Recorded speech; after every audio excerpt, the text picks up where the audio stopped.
அனைவருக்கும் வணக்கம். நான் உங்கள் சாரணி பேசுகின்றேன். நீங்கள் ஆஸ்ட்ரோ சயின்ஸ் யூடியூப் சேனல் பார்த்துட்டு இருக்கீங்க.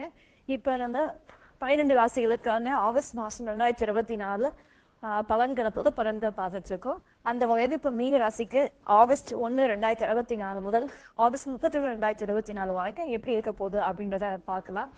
மீனராசியை பொறுத்த வரைக்கும் உங்க ராசியிலே ராகு பகவான் இருப்பதுனால உங்கள் பேச்சினால் தொந்தரவுகள் ஏற்படலாம், பிரச்சனைகளை ஏற்படுத்தலாம். அதனால பேச்சுல கண்டிப்பாக கவனம் தேவை. அதே போல வேலையில நிதானம் தேவை. பிள்ளைகளால் உங்களுக்கு தொந்தரவு ஏற்பட வாய்ப்பு உண்டு.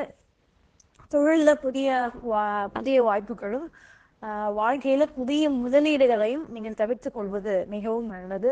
எந்த இடத்திலும் நீங்கள் ரிஸ்க்னு சொல்லக்கூடிய அருளக்கால் நீங்கள் வைக்க வேண்டாம். அதே போல உங்களோட ஆரோக்கியத்துல பொறுத்த வரைக்கும் நீங்க நரம்பு மற்றும் உஷ்ணம் சம்பந்தப்பட்ட